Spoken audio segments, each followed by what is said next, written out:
afternoon. Welcome to the Cultural Center.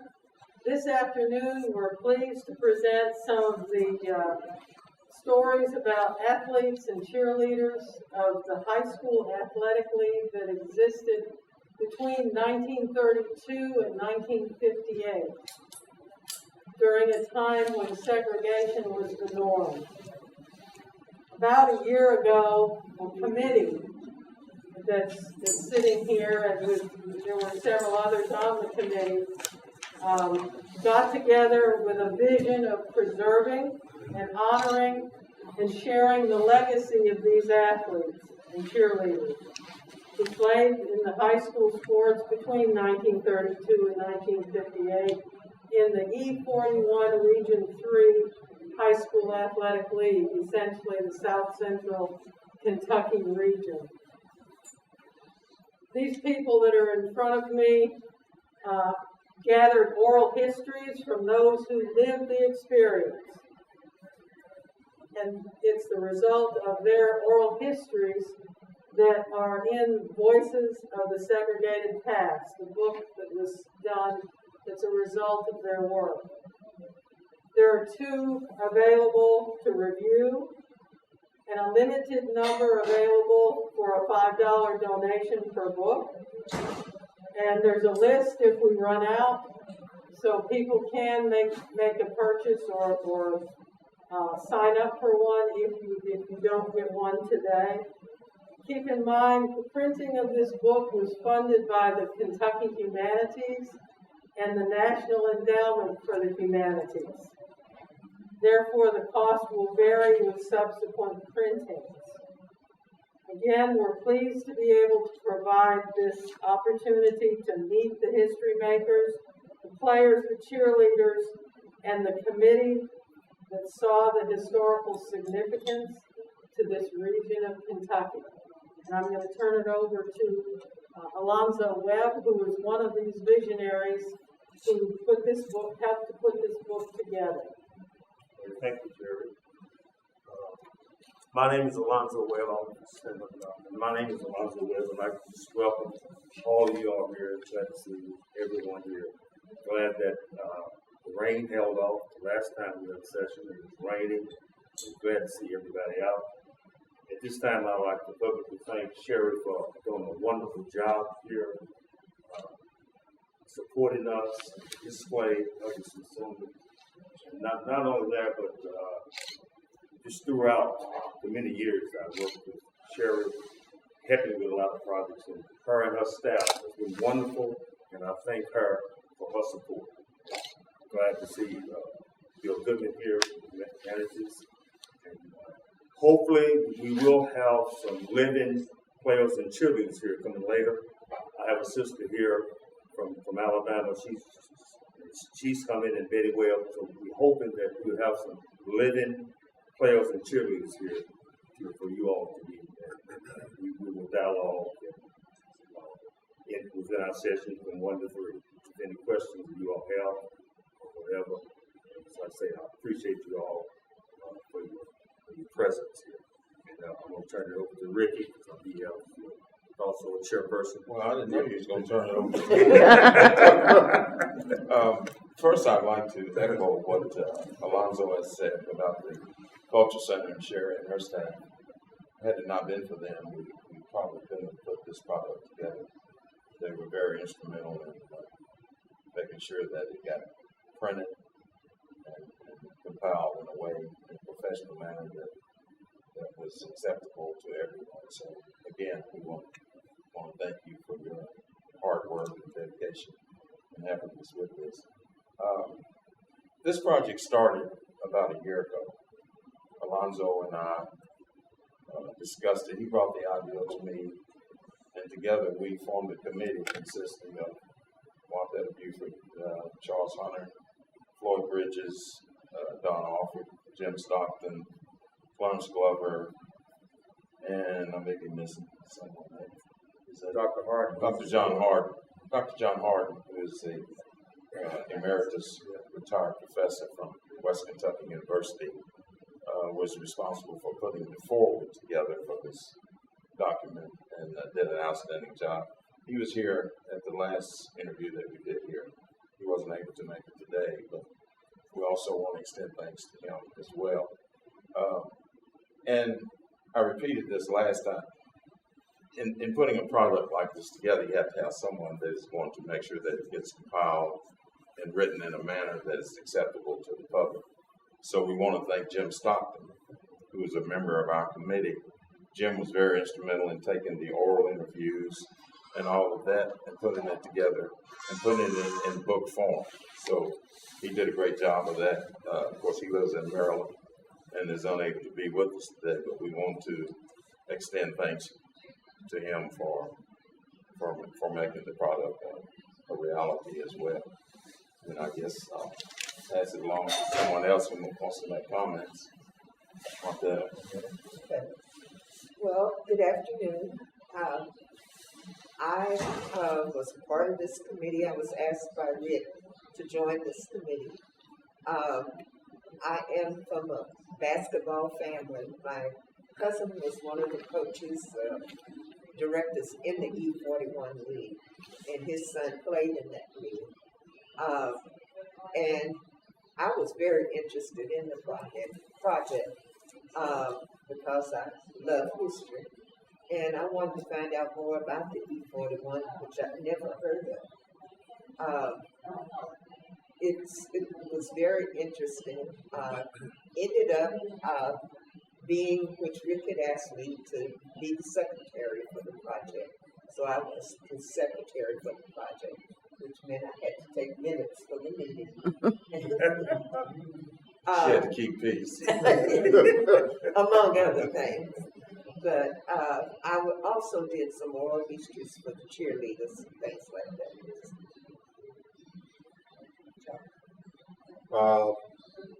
Charles Hunter. A lot of people call me, know me by the name of Charlie Hunter here in Glasgow and other places. And there are some other nicknames that have been given to me over the years. Big Game Hunter that I received there while I was in college there at Oklahoma City University. But I was contacted by both Alonzo and Rick about joining the committee. And I knew a little bit about the East 41 because I grew up as a kid watching some of the players here at Ralph Bunche High School when they played in the league. So I got a chance to see some of the teams come in and play Bunche. And so I know a little bit about East 41. A little bit before my time, but a little bit before my time. I came through later.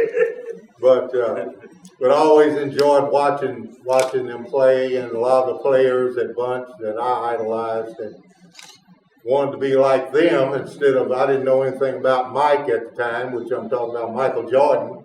So I wanted to be like guys like Charles Mansfield, Stanley Herndon, Gene Wells, Ernest Stockton. Those are my idols that I watched playing back during the East 41. And I learned a lot from those guys that helped me with my career as far as playing basketball. But I thought this was an excellent project that was taken on by Rick and Alonzo and the rest of the committee members. And I would have to say that we put quite a bit of work into getting this project completed. And it was joy talking to some of the guys and getting the research information from them, and they can go back and reflect on what they did and some of the things that they experienced. As if you read the book, you'll probably see some of the things that they mentioned, how they dealt with segregation and the separate but equal. It might have been separate but not equal as far as the education and the athletics during that time. So, and me, myself, I played at an all-black school, but was fortunate enough that at that time we were integrated with the KHSAA, which I played in the 19th District in the 5th Region. So it was a little bit different experience for me than what some of these guys experienced that was in the East 41. So thank you, and I appreciate everyone that's showing up today to hear our story. I guess if we wanting to identify something that we hope came out of this project was we're hoping that some other communities across the state will follow suit in what we've done and maybe take on the same type of initiative and try to identify players in their region. We dealt only with the third region, but there were 69, I believe, high schools, black high schools across the state, and there were different regions. We narrowed our focus to the third region, which is South Central Kentucky. So we're hoping that this booklet will inspire other communities to follow suit and create their own booklet or book or whatever of living players in their region. I had a friend who I shared this book with in Alabama, in Florence, Alabama, and he's looking at doing the same thing in that state from the high school that he grew up in. And they all played each other too, black high schools in that part of the country. So we're hoping that the word gets around and that other communities will do the same thing or something similar.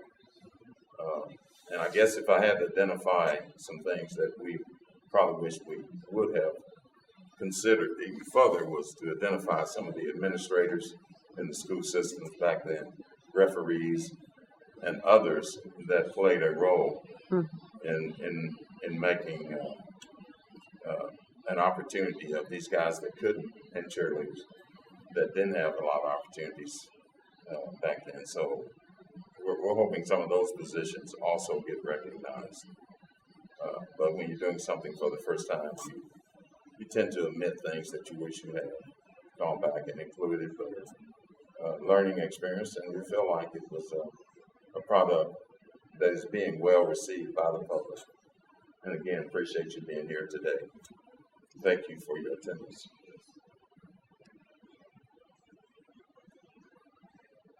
Any questions from anyone?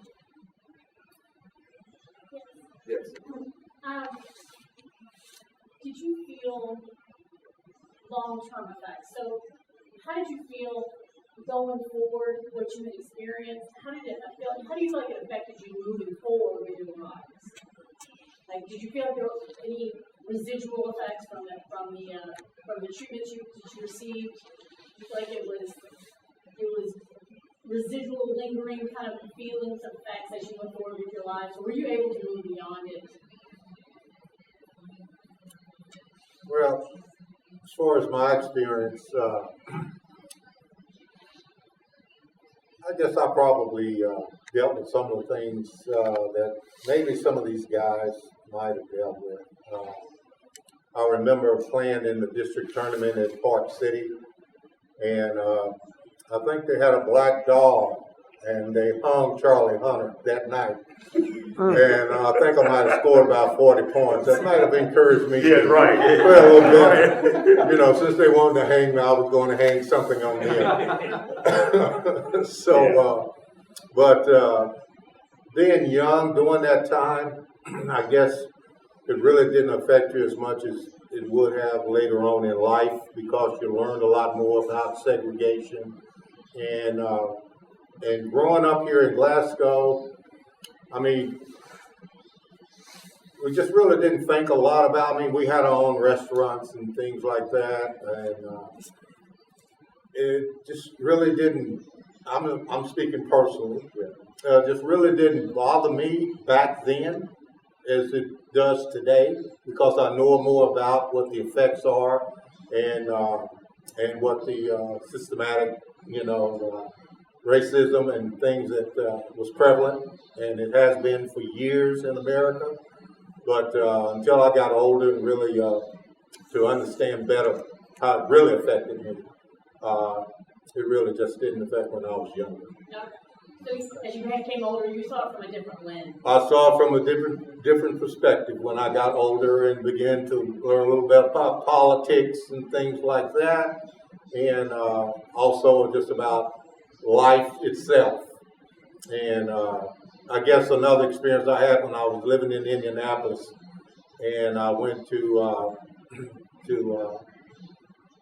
to apply for an apartment, and I was told by the apartment manager that they no longer had any apartments. That I learned later that a white couple came in right behind me and rented the apartment. What year was this? I was living in Indianapolis starting the late 60s through the middle 70s. Right. And so, you know, and it's just been different times I might have experienced, you know, discrimination. I know when we were playing as a freshman, I was a freshman at Oklahoma City University. We played Arkansas, and we were called it was 3 African American players on the team. Jerry Wells, some of the people might remember Jerry Wells that played here in Bunch, on Bunch team. We both went to Oklahoma City and played together. And we experienced some things there at Arkansas during that time. And I'm still speaking for me personally. When I came out of school, I had a number of Division I offers. One being the University of Louisville. I was the first African American to be recruited to the University of Louisville. And I didn't quite understand why. I guess being the leading scorer in the 5th region right here, Bowling Green, led the region both my junior and senior year in scoring, Kentucky All-Star, East-West All-Star. Even got a letter of offer from Vanderbilt, letter of intent from Vanderbilt, Cincinnati, Bradley University. These are some top schools during that time that I had offers from, which was quite a bit unusual. That doing back in the early 60s. But I can always, you know, it kind of bothered me. I never got an offer from Western Kentucky University. I played right down there in Bowling Green.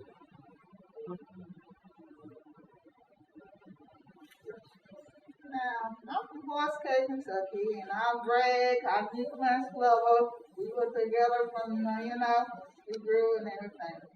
Now, I never knew the integration didn't come about for everybody at the same time. And I never knew for sure what Ralph Bunch was.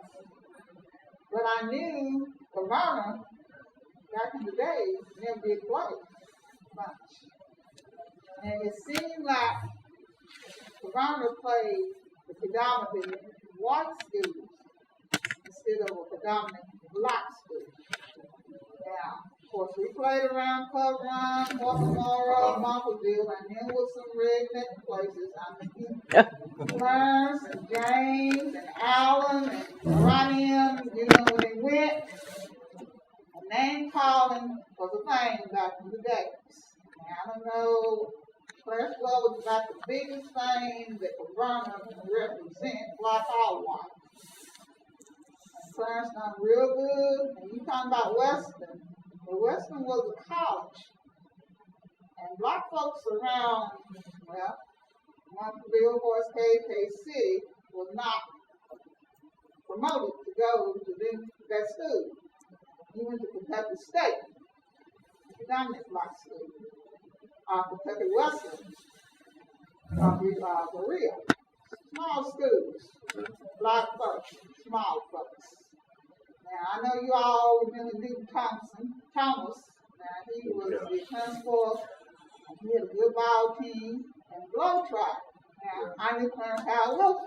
I knew the whole family. Now, his co-partner, you hear very little about, but he was a Globetrotter too. Now, I say 2 things came out of Horse Cave that you could be proud of. Clarence Howard Wilson, Clarence Glover. Because Clarence had it hard coming up. We all kind of being black had it hard, but we made it. Now, I want to ask you, you all played the predominant black students. How did you feel when you started playing the predominant white students? Let me address that first. The lady, Charles didn't play E41. We did not play E41. We played in the 5th region. I went to Ralph Bunch High School. Left there in 1964. I was right at the crossroads of consolidation here in Glasgow. Raleigh Underwood's a classmate of mine. And, we went from Bunch to Liberty Street. Okay? Now, I played at Bunch, and we played black schools, and we also played white schools and integrated schools, Cumberland County. And your question, like at Hart County, we used to play Mumfordsville at the black school. We played Mumfordsville High School. Guy named Virgil Jordan played over there in Mumfordsville, which is with him.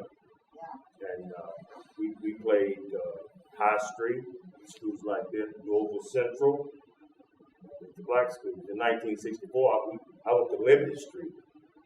And that was the first year of integration here. And that's where I played.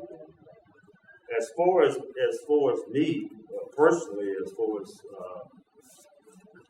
any problems I had, I've never run into any major problems. You know, we had problems sometimes, maybe Franklin Lincoln or somewhere like that. Maybe there's some name calling, but I didn't hear a lot of it. A lot of the jeering and things from the crowds and things like that. But I played here in Glasgow. Me personally, I went to school. I went to Hiawassee College over around Knoxville, Tennessee, over in the Smoky Mountain area. That was a little bit different in 1966 when I graduated from Glasgow High School.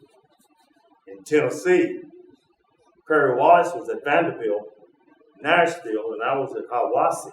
In Knoxville, we played in the South. I played in Marion, Alabama, Montgomery, Alabama, Birmingham. We played in North Carolina. Yeah, there was confrontation with racism when I was playing in Tennessee. In Alabama, there was a place where we couldn't go. Tournaments where we couldn't go. They didn't want to play integrated teams. In New Brockton, not New Brockton, but Enterprise, Alabama. They found out they had 2 blacks on the team. They said, well, no, you can't come. We faced that. And things in that area. Yes, there was open resistance in some places.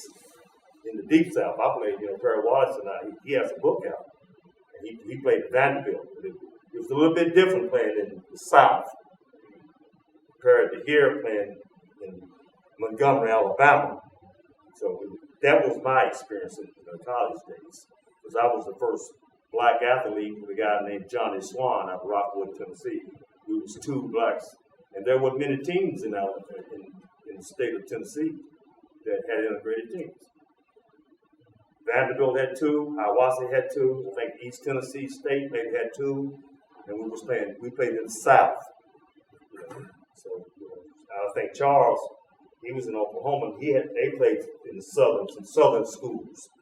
And there were some things that we would run up on, Confederate flag flying. And I experienced that in a gym in Alabama, where a guy jumped out of the stands, sticks in Alabama. I was faced with all that. But really not a lot of name calling over in Roanoke, Virginia. I remember we played Ferrum in Roanoke, Virginia. Got into a motel. We was going to spend the night. They found out there's 2 black guys on the team. We was in the room for about 10 or 15 minutes. Go say, hey, we got to leave. So we had to leave from Roanoke. So it's a long way, but we had to get on the bus, head on back toward Knoxville. So those are my personal experiences. But, And I never experienced a lot of that. I grew up in Scottsville, played at Scottsville High School. I never got the opportunity to attend an all-black high school. In 1962, when Scottsville integrated, we went directly from the 2-room, back then called colored school, into Scottsville High School. I always wanted to attend High Street. My wife attended High Street, and she was bused from Scottsville to Bowling Green for 1 year to attend school. This was in 61. In 62, if they had not integrated, I would have been bused from Scottsville to Bowling Green to attend High Street. And I always wanted to attend a black high school. either High Street or Glasgow Bunch. But I never got that opportunity to do so because I always wanted to play football. Scottsville did not have football, so my chance to play football went out the window when integration occurred. So, but in '62, when they integrated in Scottsville, we didn't have, that I can recall, any incidents. And I think because when we grew up in Scottsville, we were already playing with a lot of the white players in Sandlot basketball. So I think playing Sandlot basketball between the blacks and the whites kind of bridged the gap, or set the tone for integration in Scottsville. I'm speaking of Scottsville and myself, for a smooth transition from an athletic and sports standpoint. But I don't recall any of the harsh incidents that occurred in some of the places. But I think it was because a lot of us who were players already knew each other prior to integration and were playing together in Sandlot basketball, which I think helped make the connection and bridge the gap between the races from a sports perspective. Right. And I think that was the same thing here. But I think it's the same thing here in Glasgow, because although we grew up in the so-called black neighborhood, but we played together. And I was telling Bill, at Liberty Street, we used to come up to Liberty Street with Billy and Charlie Goodman to play football. We used to come up to Liberty Street and play basketball. We may go over to Joe Leach's house and play on outdoor court. And I give a lot of credit to Mr. Lusker Twyman here in Glasgow, PTA, with Russell Connolly. I think it was a smoother transition here in Glasgow, and I think they was prepping for that. And I remember Glasgow Bunch. The white fans used to come watch Charles them play. So, all the time. So, it wasn't like they scared to go down there or anything like that. I don't think we had any harsh real racial problems here in Glasgow. And my experience was it was different when I went to Tennessee. I saw it all from Knoxville down towards Montgomery, Alabama. It was different for me.